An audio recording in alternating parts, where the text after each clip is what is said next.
our visit to Sing Sing Prison. We wanted to offer an unedited glimpse of prison life in this program, and it contains language that some may find offensive.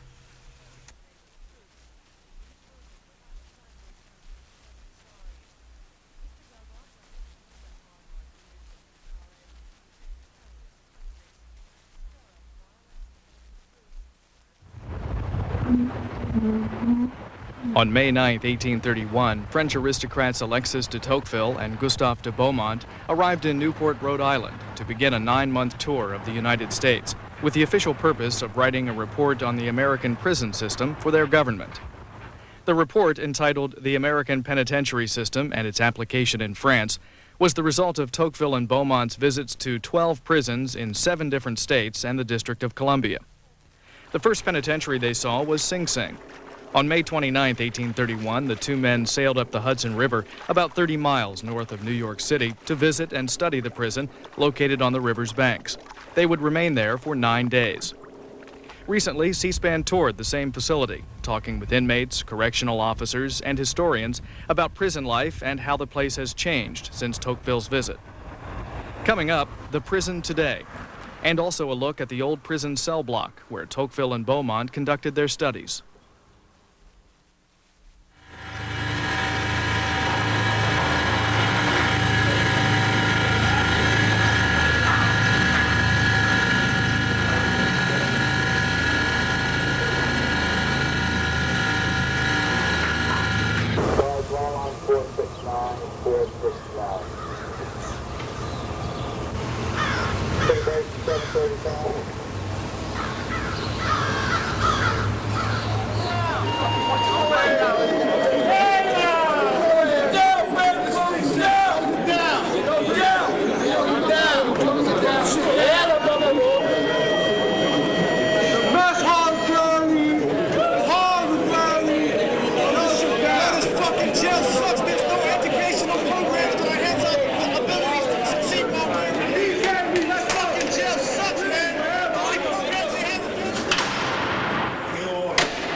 This cell block in 1831, when Tocqueville came here, had 4 tiers to it. Later on, it was added. During the year, as many as 2,100 inmates were locked in this particular cell block. It was 6 tiers high. The cell block itself was classic, what was called the Auburn cell block. And the Auburn cell block was based on the Auburn, or the silent system, as opposed to the solitary system from Pennsylvania. And the silent system was also a congregate system. The congregate system allowed inmates to work together during the daytime in common labor, such as quarrying stone or in the various shops in the facility. But at night they would come into this cell block and they would continue the so-called solitary system in the evening. Tocqueville felt very nervous in this setting because the inmates were so quiet during the day. There were no walls around this prison until 1877, and the only thing that kept the inmates from that he felt from escaping or rioting was that they were quiet. They were totally separate as far as communication is concerned, and if there was any if anybody talked to anybody else, they were dealt with immediately with the cat o' nine tails, and rather severely. So they weren't. The inmates were controlled by fear, and Tocqueville felt that was a little precarious.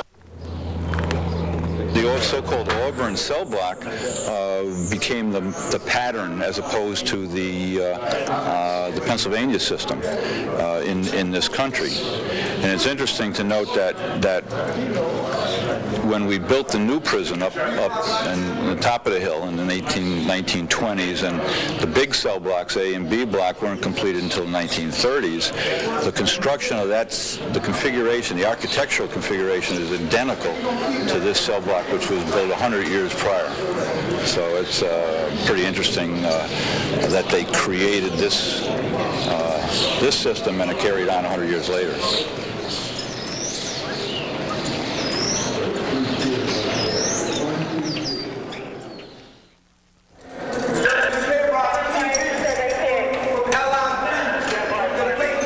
Come on, Lieutenant.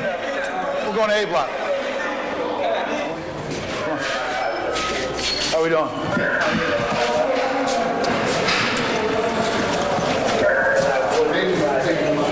This is we're still making our way through the prison to the big housing units. This is the trail the officer got to take. This is what we call 7 building bypass.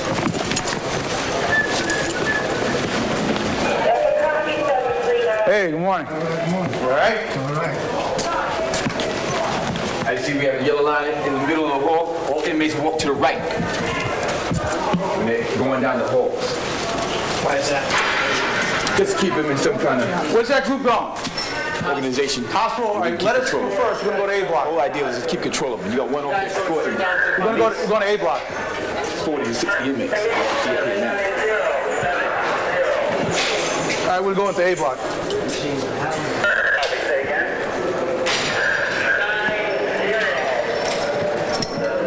It's the commissary area. This is where the inmates make their purchases. We can go in there later when we come out of A block. All right?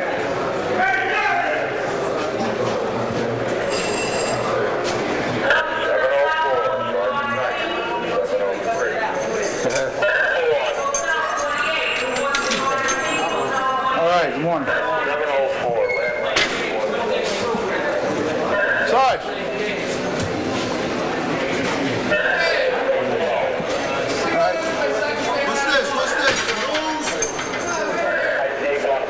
As you can see, loud, busy. Let me see what the census is today. Hey, what's our census today? What's our block census? 624? All right, we got 624 inmates locking in here today. Yes, good morning. How you doing? All right, good. We didn't give you okay for it.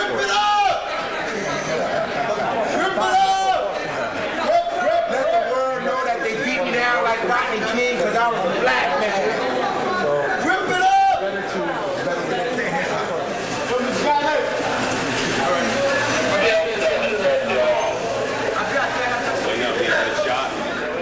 inmates come out of the gym, they hand me their ID, I log them in the book, what telephone they're on, name, number, what time they're on, what time they're off.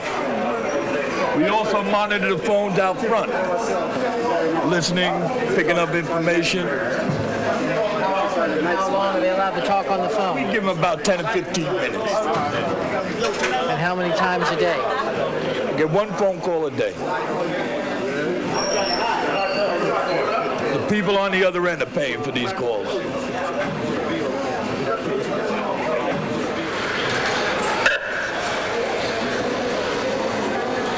Take back to 743.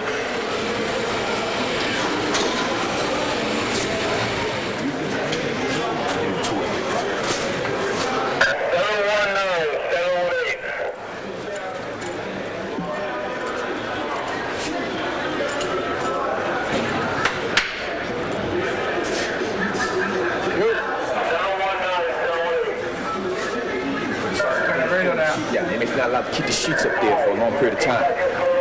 So an officer would come by or a sergeant would come by and they'll pull the sheets down. They're not allowed to have the sheets up. That way we can't see what's going on inside the cell. He could be in there dead for all we know. That way we just make sure all the sheets are down. He's only using that sheet for privacy to use the bathroom.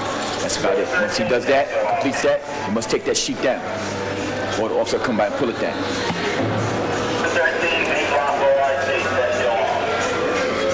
This facility here is a very tight facility, maximum A. Lock in, do, you don't, you stay locked out. Locked down, you know what I'm saying? And from there on, it's about programs. If you have a program, you go to your programs. If not, you have some people that consist of going to the yard. If not to the yard, you go to the gym.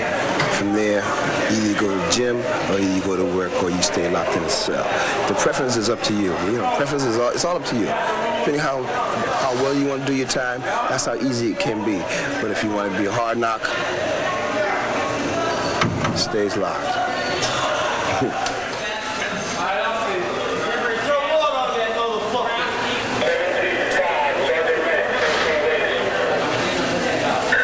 It sucks. This is not the place for anyone.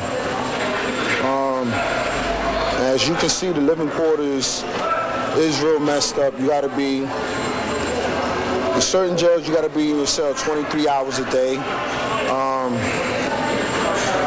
It's just, you know, it's real messed up. Grievances, everything, you know. This ain't the place. I got 9 years in for robbery in the 2nd degree. I'll be going home June 30th of this year. That was my 5th board, and I made it. So I'm proud of that. Cell, 6x9 cell. Yeah, some cells have, as you see here, they have a pipe where you can hang your clothes. Desk, table, bed, toilet, sink. All the rest is all up to you. You get it, you work for it, you got it. You don't work for it, you don't get it. Fan, lamp, books. See it all here? It's all here. All here. It's all you can work with. How many personal items and effects are you allowed to have? Personal items, 4 shirts, 3 pair of pants, 2 or 3 pair of boots, sneakers, to a limit of 5, you know, sporting goods, weight belts, you know, things as such. Myself, I'm into powerlifting, so you can see I'm all about weights. You know, I do a lot of reading. See my books. I have books here. I have books underneath the bed. By me being a clerk, I have a large amount of papers here that I need on a daily basis. As far as that goes, it's one day at a time, and you stick to, I do my job, and that's it. Long, tiring, days get stressful, but you got to deal with it. You got to, not too much the officers you got to worry about. It's more the inmates want to come at you, retaliate, but we're not the ones who put them here. I guess it's just a lot of stress people deal with. they don't know how to alter their problems, so they just take it out the best way they know how. Now you got people with knives, razors, that'll constantly look over your back over stupid things. Dude might try to kill you for a pack of cigarettes. Just got to be careful. Everything is deadly. Everything. Inmates play basketball, soccer, visiting room together, draw, everything. Please, get me out of this shit. There's a lot of problems, though. Cutting, stabbings. I'm not going to say rapes. All that doesn't happen. If a person, is into that, that's what would happen. If that's a person's or inmate's, sexual desire, then that'll happen. But there's no rapes and none of that. When you get caught with a shank, a razor or ice pick or something like that, you go to the box, and down there it's even worse than here because you lock in your cell 23 hours a day with the exception of 1 hour for rec. And that's about it. It even sucks even worse. 3 showers per week and nothing. You gotta wear state clothes. And the food seems like it's worse down there,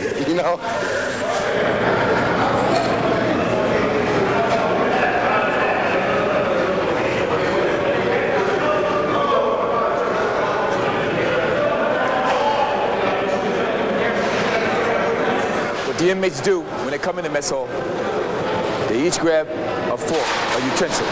They come on a line, they come down to the mess hall, and they get on a line and they get to the feed-up line. They get their food, then the officer stands there and he seats each man individually in a seat. Once all the men have been seated, they all eat their food. Before the officer makes them leave the mess hall, he makes sure that everybody's finished eating. Majority of the guys are finished eating.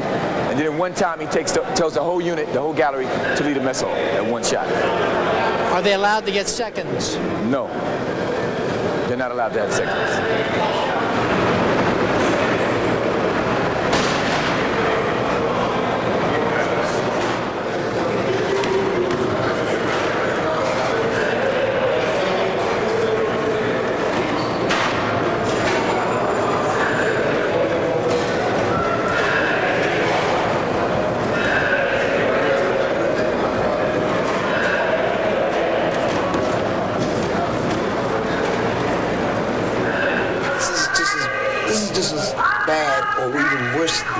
Because of being so congested with all types of mentality of people who've committed crimes, you have to watch your back as much as possible here. You have to be careful. You have to mind. You're supposed to mind your own business, but you either do or you don't. And if you don't, and you mingle, you live by a sword, you die by the sword sooner or later. Things happen here because of congested, overpopulated,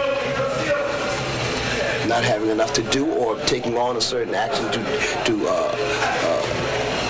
accommodate your time, well spent.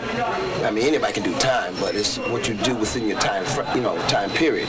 If you focus positive towards a goal in order to have something when your time expires, that's up to the individual. How much time do you have left? How much time do I have left? I have a little under 3 years. I'm bringing up 25 years before I go to my first board.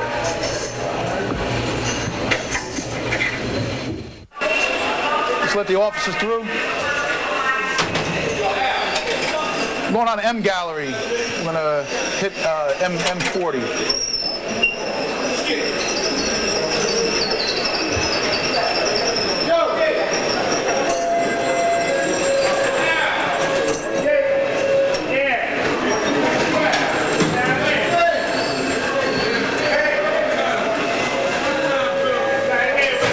Never sleep on them. Always be aware of what your surroundings.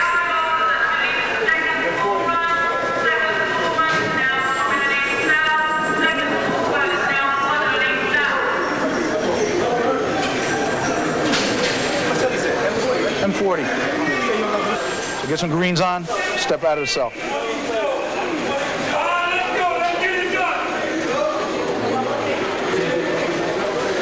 And turn your light on.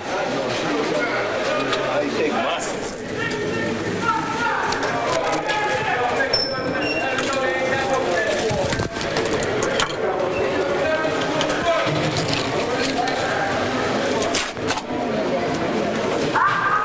We'll get an officer in here to search the cell. The cell is a routine search. It comes from the depot security, the information to do a cell search. And we're looking for hidden contraband, drugs, money, weapons, anything that they're not supposed to have. Cell compliance. All the cells got to be maintained the same way. The officer here? Smithwick, he's going to do it? He's going to. You got 2 men to do it, sir. Okay. I don't want to hold him up. Let him in. Come on in. Knock it out. Okay. Both of you? Both of you do your thing. The regular routine cell set.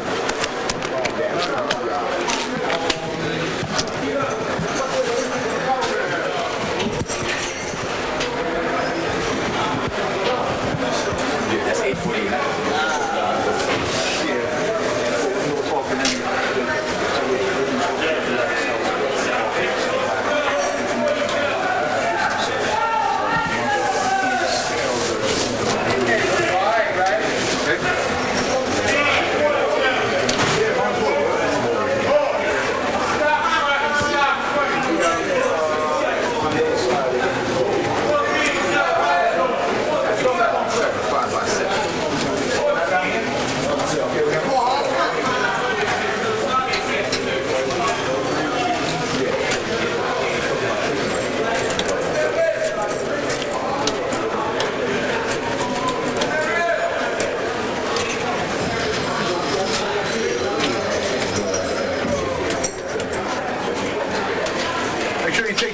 Off the bars too when you're done. The covering on the sink, make sure that comes down.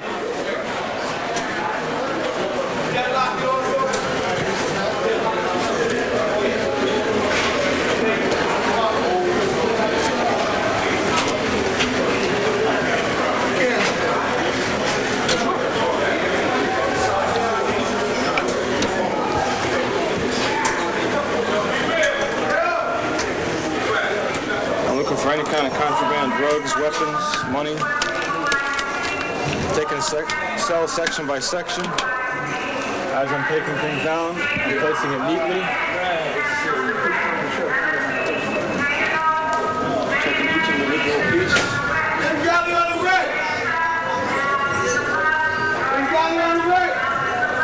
Yep.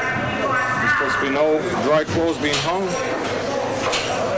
Coming out, whatever inmates are left that are not in program, they're going to be going to the rest, they're going out to the yard. Trying to keep it nice and neat. Get done here at 8 o'clock. We'll take that walk.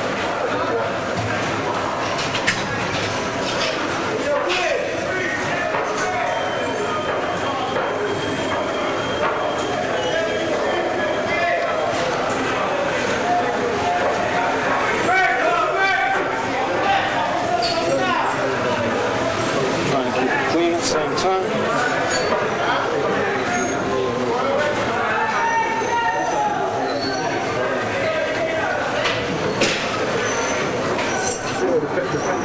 Depending on how much stuff is in the cell, they can spend 15 minutes to 25 minutes in the cell.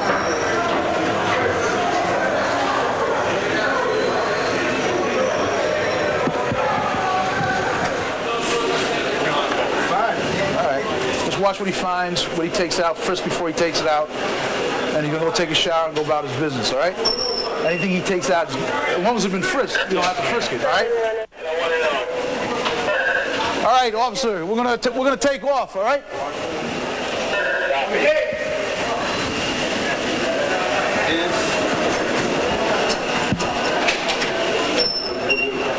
Yeah. All right, we got more coming through. You can go walk right through, follow the officer, make a right when you go through there. I'll pull up the rear.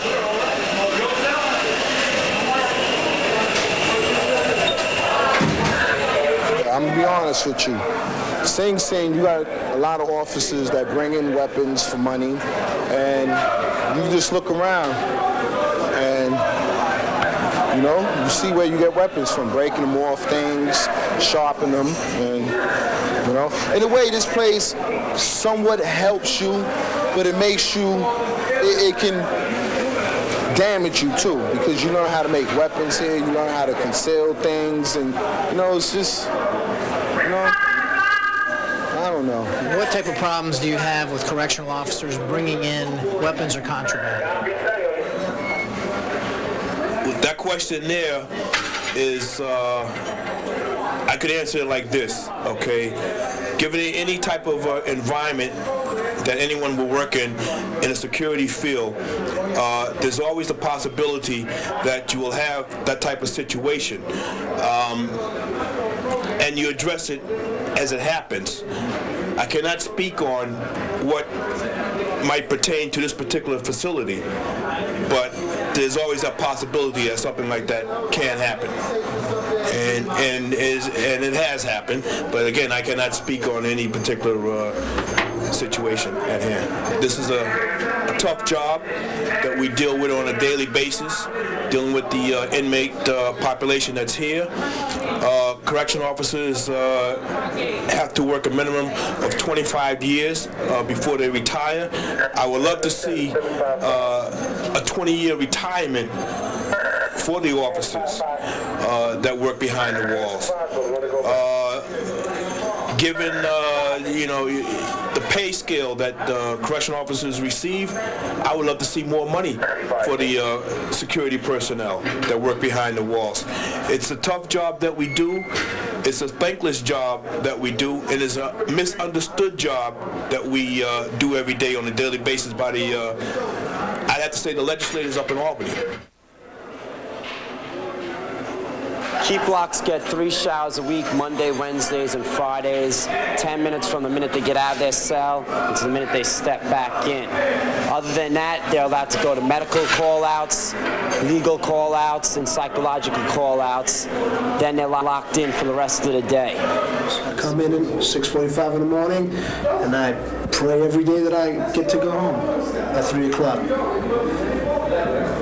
8 hours a day. 8 hours a day. That's basically it. There's been a lot of scares. There's been a lot of scares in my life as a correctional officer at Sing Sing. You know, prison is prison. There's no prison that's a safe prison. Every prison is a dangerous prison, particularly a maximum A facility like Sing Sing. I don't really say I have much of a relationship with the prisoners besides a working relationship with them. They know how I run my job, and I know most of these guys because I've been here a while. Other than that, there's no real relationship with these guys. And, you know, try not to develop a relationship with an inmate. You know, keep it on a professional level.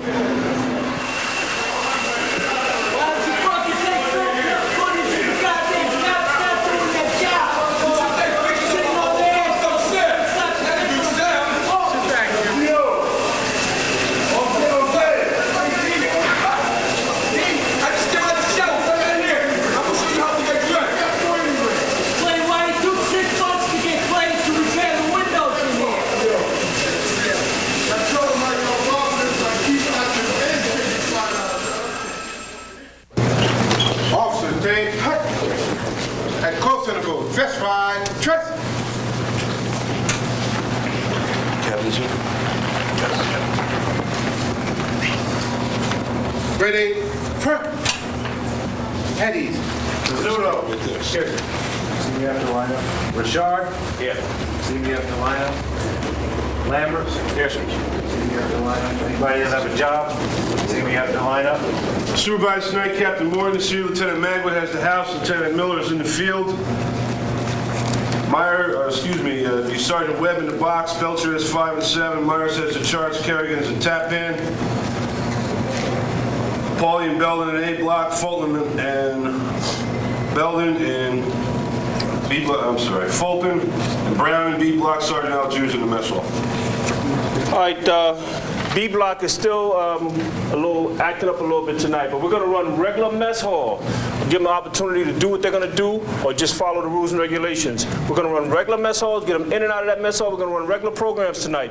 They're going to the yard tonight. We will have a camera up in the tower, and we're going to give them opportunity to behave themselves, right? I don't expect a problem. They had 1 or 2 incidents today during the meal, but we're going to get that mess hall in there, in and out of there in about an hour to an hour and a half, right?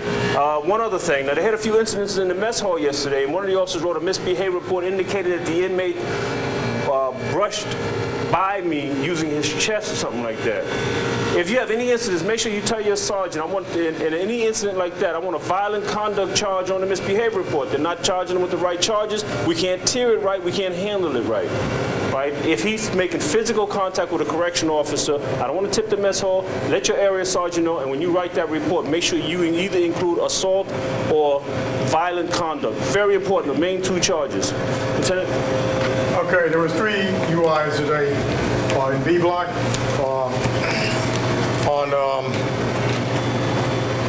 On the cell first, they picked up a shank in Q66 cell, and moving an inmate over to the box, they found a razor, single-edged razor blade he had on him, on his person. Other than that, it was basically quiet in B block. We shouldn't have a problem tonight. We're going to move in a timely fashion. Sergeants? Yes, sir. Last night, we had an incident in the hallway where when you escort these key blocks, they are to be pat frisked going and coming from medication. They're storing their weapons in the windowsill on the way up, and luckily we had the officer who was very observant. We were able to retrieve 1 long plunger. They're taking the plunger from the snake and wrap them up, put them up there, and when they get ready to do work, that's how they're doing it. So we're going to apprehend them prior to them leaving that block. And the cell searches, you should check those push button for the sink and the toilet. Just pull on them, see if they come out. If they come out, pull it all the way out. They sharpen them up and use them for shanks. Sometimes they'll pull out and there won't be anything wrong with it. Sometimes they won't pull out. Sometimes you'll be lucky and hit pay dirt itself. It's UI to year itself. Okay, are there any questions? Lou? All right. We've all been through the academy and you've all been taught to do what you got to do. Tonight, if it comes about, we do what we have to do. Number 1 is I want each one of you to know who's working with you and to be accountable for that person. If something goes down, I want you to know where your partner is. I want you to be protecting of your partner. We're number 1. All right? We know how to take care of and control the inmates and the custody and get what they're supposed to get. What we have to practice is working together.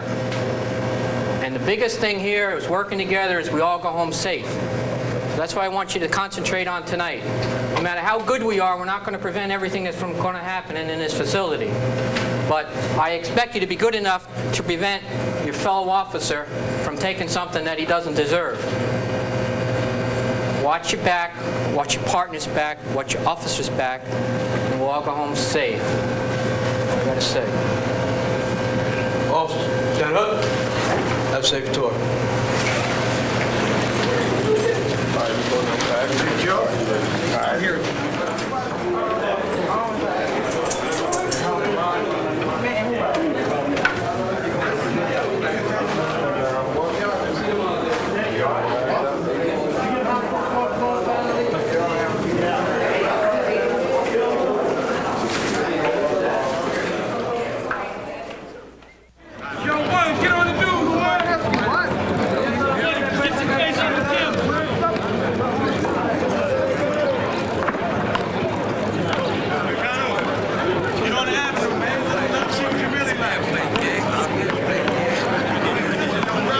Right now we're in Taipan Recreation Area.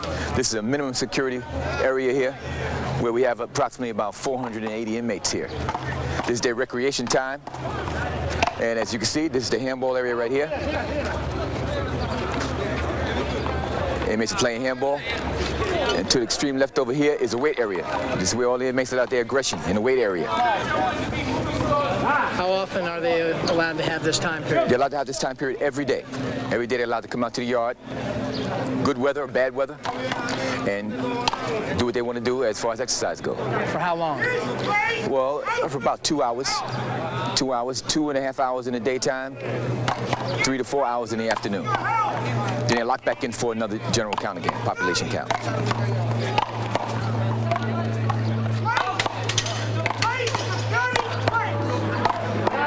As you can see over that area over there, that's the maximum security inmates. They're separated by the fence, and they stay in the area over there. It needs to be shut down. Yeah, we need trappers in here. We want out of here.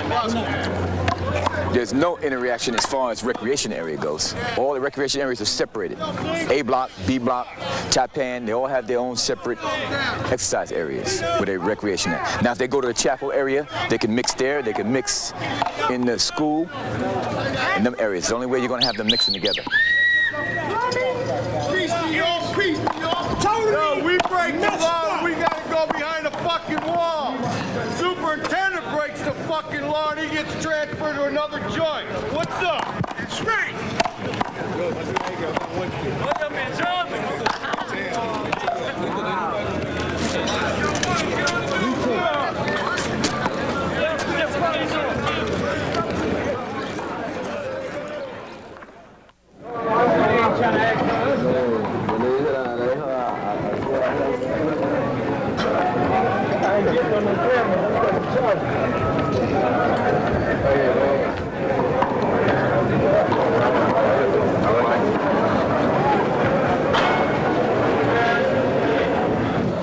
Officer, what's the census here today? 73. 73? Okay. Hey, Ferguson. Hey. You take a CQ?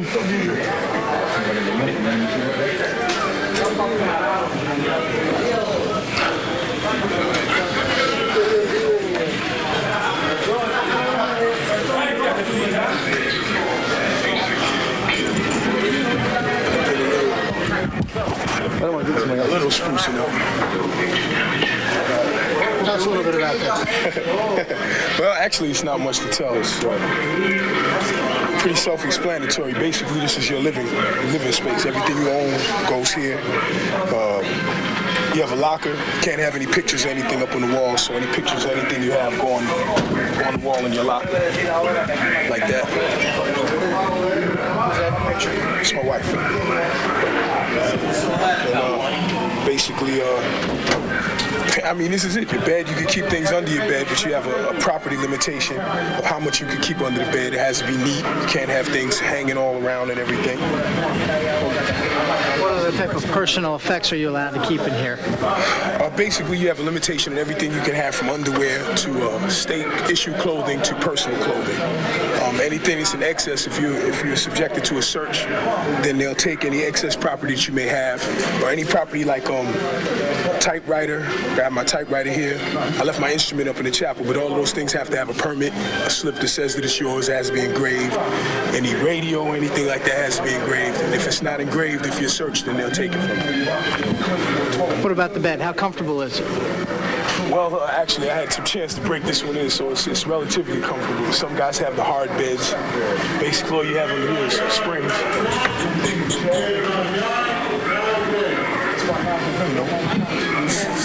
How do you get classified to the medium security area in this environment as opposed to the maximum security in a cell? It's based on how much time you have left before your earliest parole eligibility date, the classification of your crime, the classification of how many disciplinary infractions you have. All of those things come into play.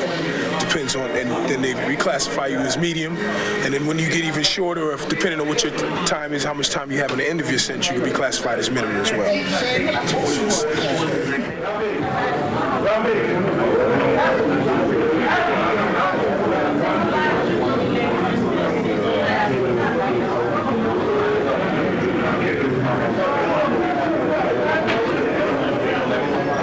In my honest opinion,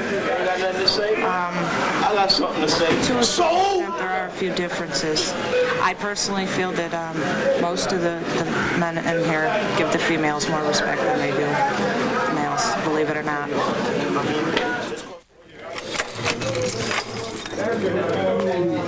You ready to do it? Shut off TV. Watch your ears. On the count!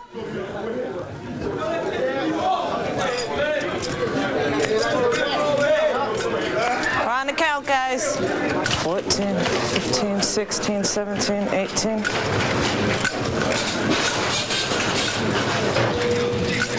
38, 39, 40.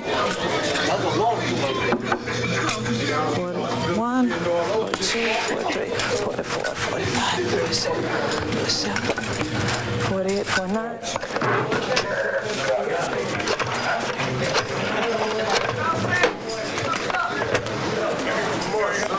Zidane Zamilio with a count. I have 73, 71. No, I'm sorry, 73, 72, 1. Apologize. Hospital 4th. Yep. 4th. Bye. Well, down here is a lot better than up the hill. I mean, up the hill is a madhouse. You know, and, it's a little more comfortable down here. You have a little more freedom. You know, I mean, there's petty things that you have to deal with, but after you're in prison for a while, you're used to that. You know what to expect. And, you can basically stay out of trouble if you just mind your own business, really. And, but I'd rather be here than up the hill. What kind of trouble are you talking about? Talk about staying out of trouble. When you get a lot of people living together like this, there's some violence and there's some drugs and stuff like that. And but you can stay away from that if you want to. But there's always you have different cultures here. You have black, white, Puerto Rican. A lot of times they don't get along. They see things differently. But when you get down here, it's a little different. You don't focus on that. When you're up in a max joint, it seems to focus on that, on gangs and stuff. But down here, you want to stay here. You don't want to go back up there. So, I leave. I'll be out of here in '98. I've finished up with 13 years. So it's been a long time. 13 years. What was your crime, and what are you planning to do when you get out? My crime was manslaughter, and when I get out, I'm going back to work as a welding, general construction. Something I did when I was out there, and I just continued more training at another facility before I came here. Just to keep my skills up to date. So it is. I'm ready to leave now. I'm just, like I said, I work in the mess hall. Learn a little bit about food service. How to handle food and serving and so forth. Plus, like I said, I do the alternative violence program too, which keeps me pretty busy.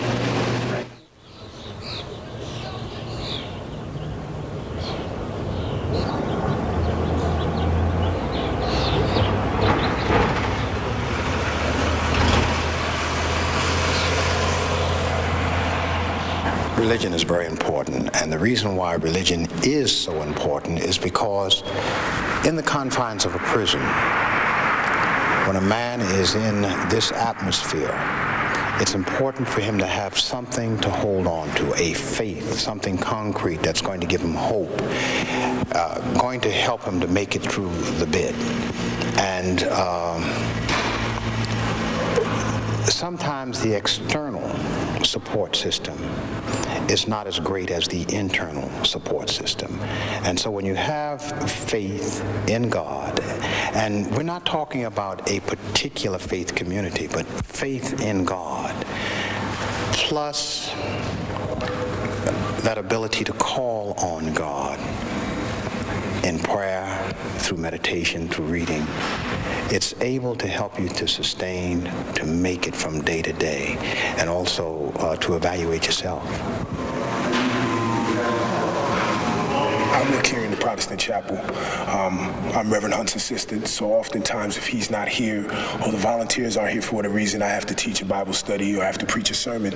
And when you preach morality inside a place where immorality is the norm, is the accepted behavior, it becomes very unpopular. And what happens is you get branded as anything from a snitch to you're working with the administration to you're selling out, you're a punk, you're soft.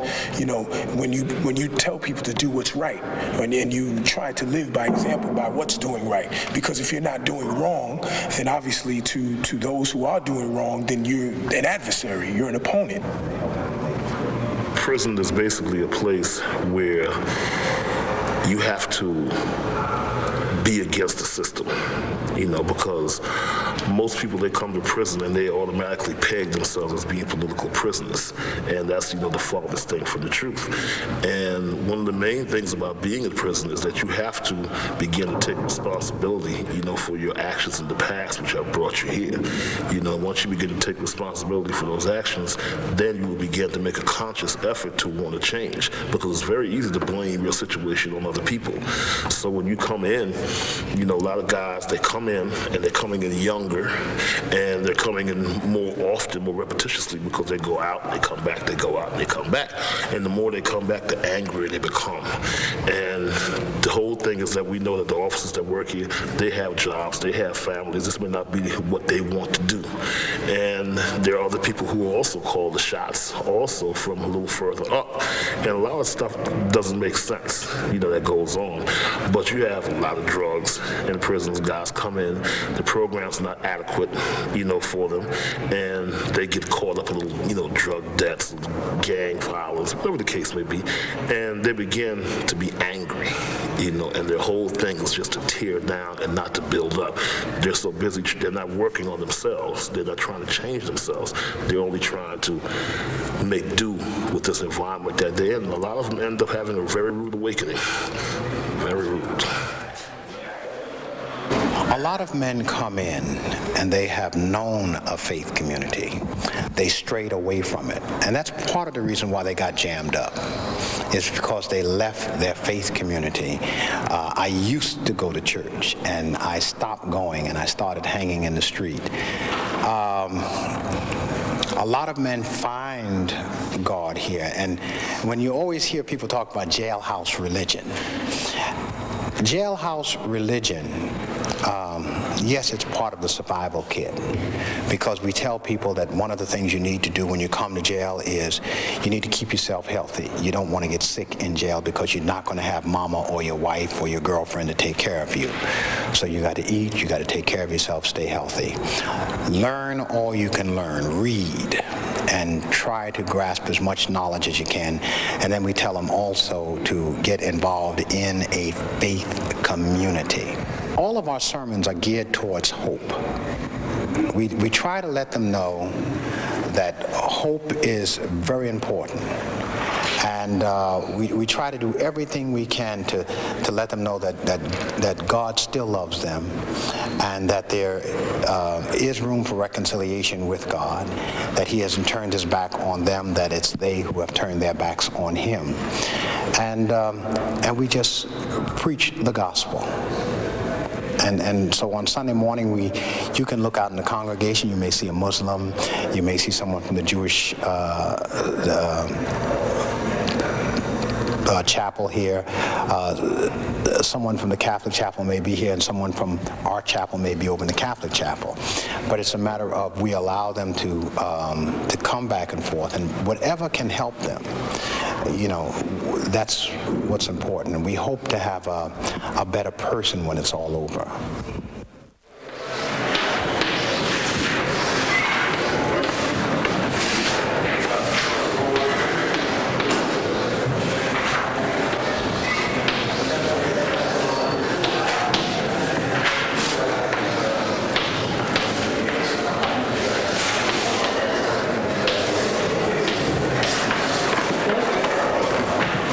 Me tienen que ayudar y me contestan, por favor. Vamos a practicar la multiplicación de dos cifras. 3 cifras arriba y 2 cifras abajo. ¿Con qué número empezamos? 9. ¿Qué vamos a decir? 9 por 3. 3, ¿qué hago? 7 y llevo 2.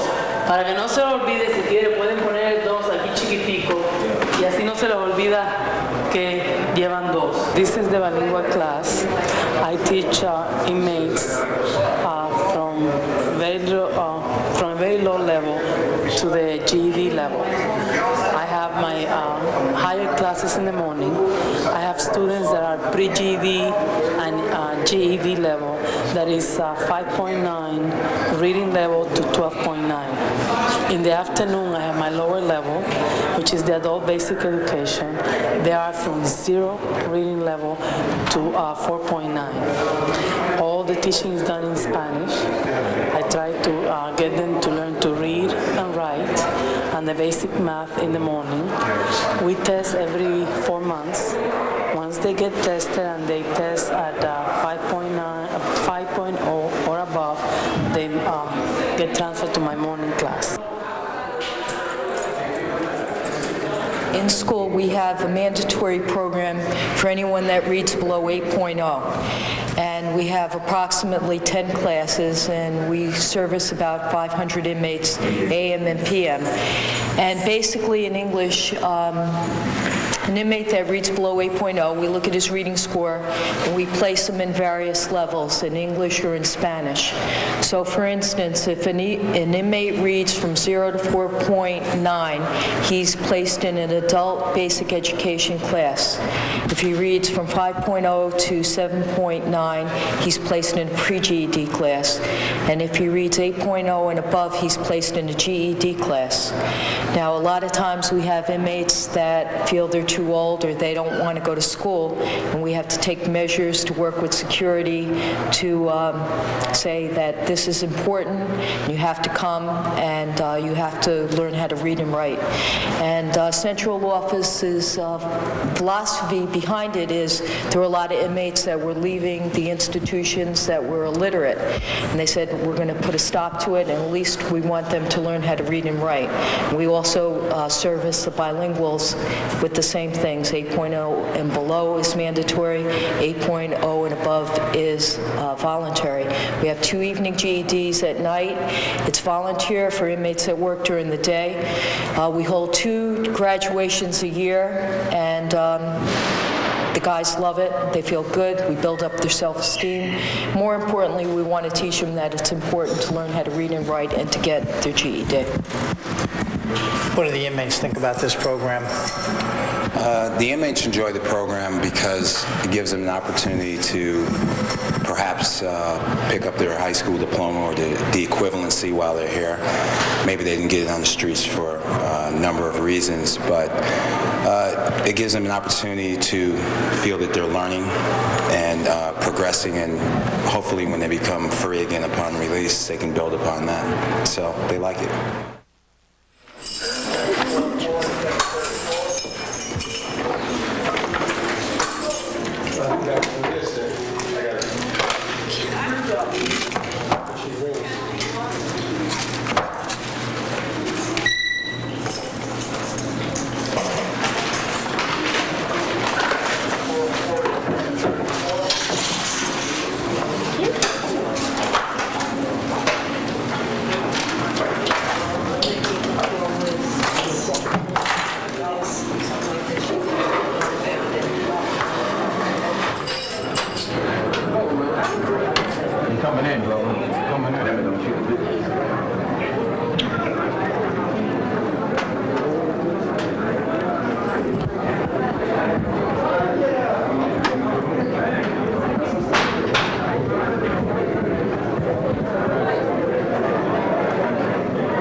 Boyfriend. I come usually once to twice a week. That's about the only times that I can come because it is quite a bit of a far ride for me.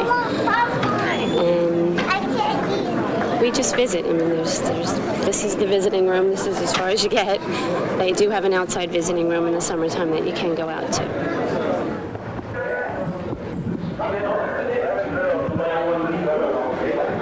lot of families. There's a lot of people with children coming in here to visit their father or who it be, and that's hard. You can see that it's a stress on the children, it's a stress on the family.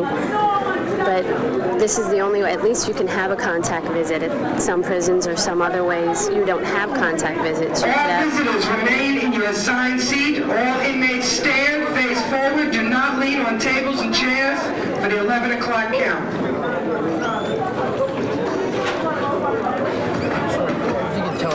All inmates stand, face forward, do not lean on tables and chairs for the 11 o'clock count. All inmates stand. All visitors remain in your assigned seat.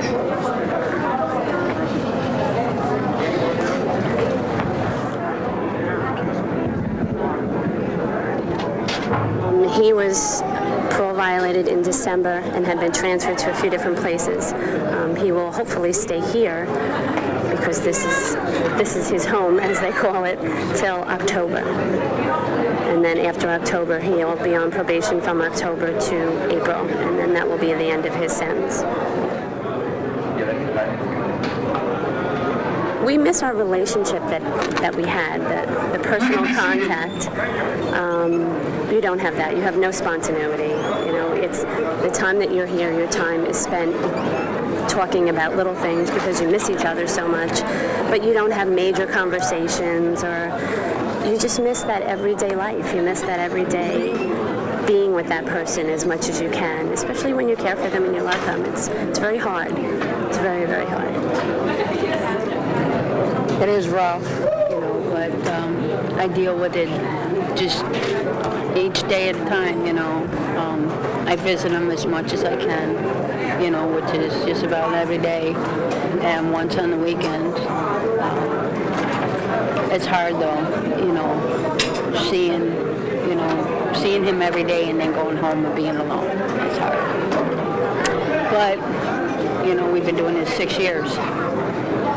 You know, I married him in prison, and I knew what I was getting myself into, you know, and hopefully he'll be home soon. Did you know him before he was in prison? No, I didn't.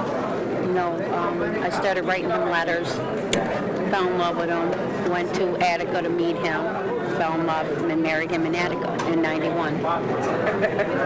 What's your daily life like outside here compared to yours? Well, pretty much the same.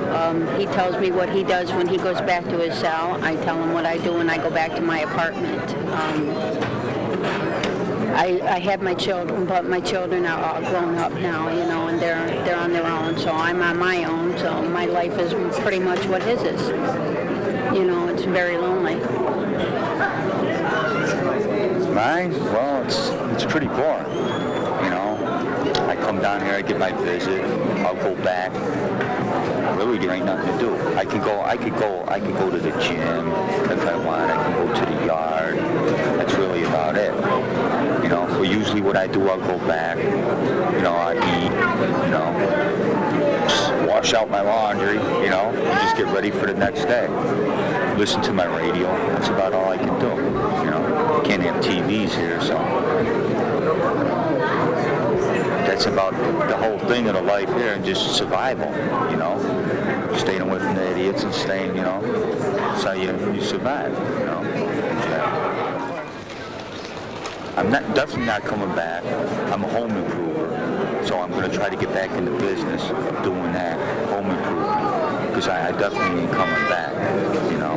I got to stay out there. I got responsibilities. I love my wife, you know. We've been married 6 years. She's been staying with me for 6 years now. I mean, that's a long time in jail. There's people that been married, they come to jail, their wife leaves them in 6 months, you know. And I didn't even know her out there. I met her in jail, you know. I got to do my best. This is my first time ever in jail. I just got a big bid. So, I ain't never coming back, you know.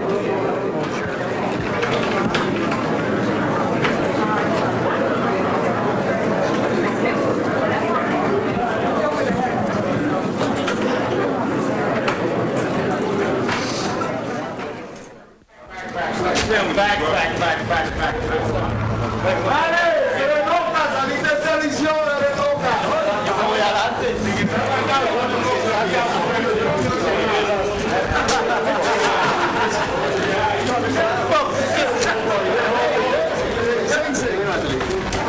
You're dealing with a lot of different mentalities, first of all. You're like a psychiatrist, trying to always get into somebody's head and understand where they're coming from for the day. Every day is a different situation. So you try to be as pleasant as you can in dealing with that situation. And sometimes that doesn't work for you. So then you have to change your styles up, and you got to be a little bit more aggressive with the inmates per se. And like I said, you especially if you've been in the business for as long as I've been in the business 16 years now. So you get to know the inmates, and the relationship grows a little bit deeper. So when you talk to the inmates, they seem to respect you because it's trust involved. I mean, you just don't receive trust from somebody as soon as you see them. So you have to earn it, earn the respect from them. That way they give you the respect back.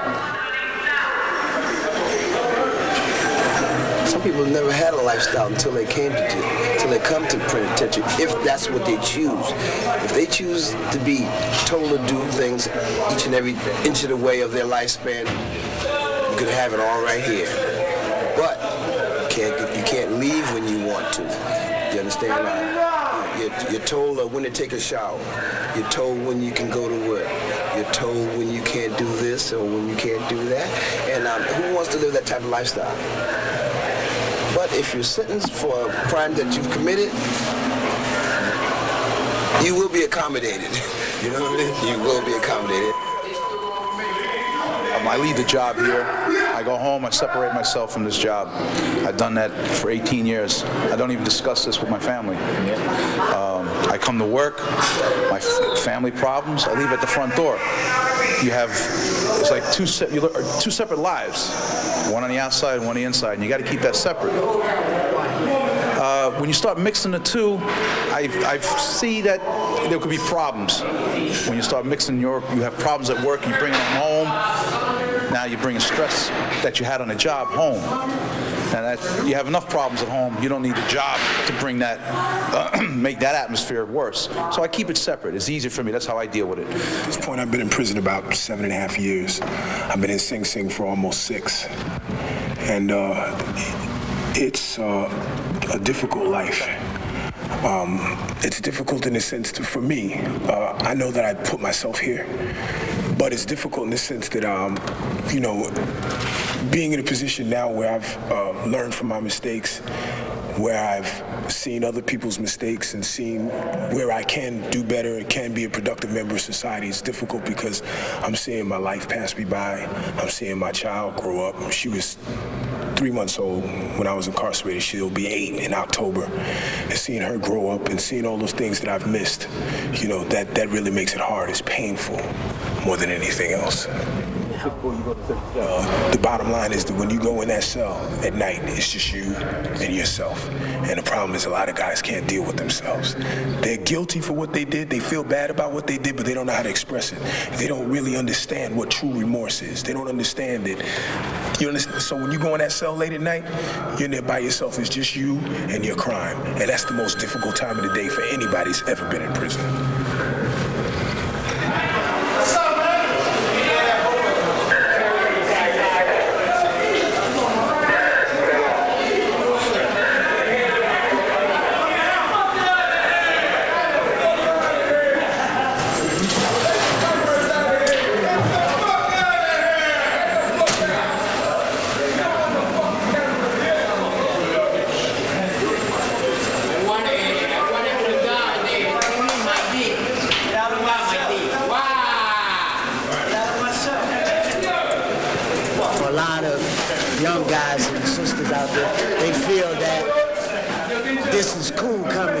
Like this is a road that you have to come down in order to achieve whatever you want to achieve in life. But at the end of it, it's only a road that gets stopped. This is a lonely place to be.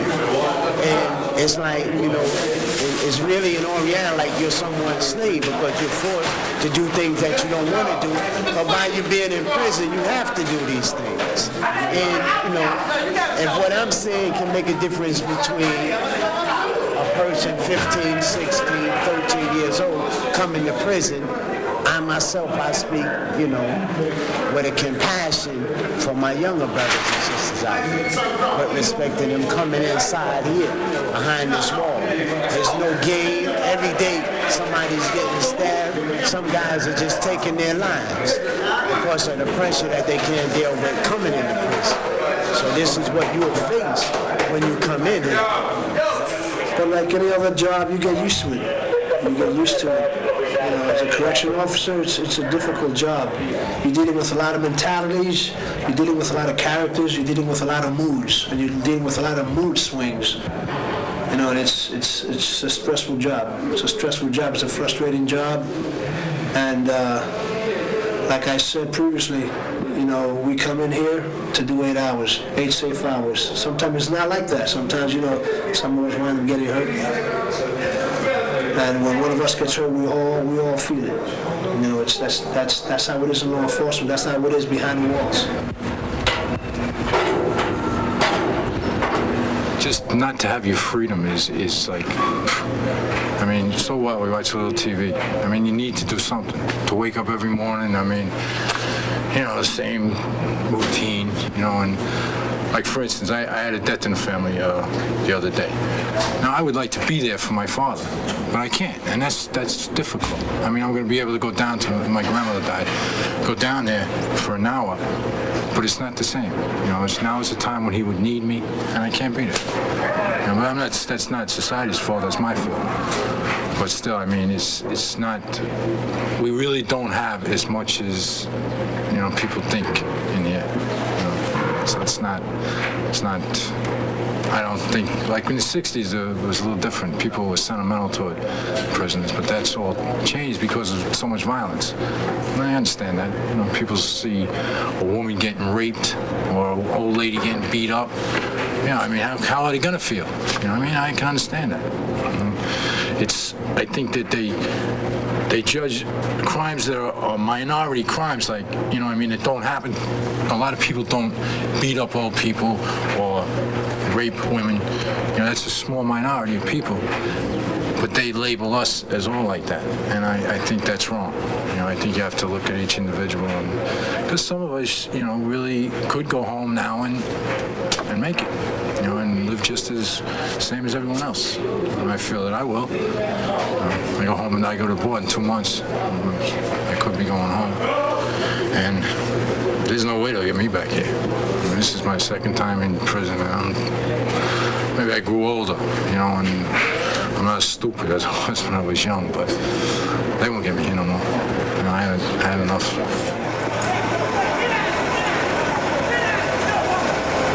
Seen younger crime inmates coming in younger, more violent, without respect. They don't give no respect for me, let alone a fellow inmate. The gangs, gang-related activity. So it's more a young and more violent clientele that we're getting, opposed to when I first started in 1978. Yes. It's hard to pull them away from the gangs, where you can get a man individually and talk to him individually, and then you can get some results out of him. But since dealing with the gang environment that's going on here now, they're more family-oriented to their gang than rather come and talk to you about, you know, what can I do to get myself together to get out of here. You know, so. This is a society within a society. What's going on the streets? What's going on in behind the walls?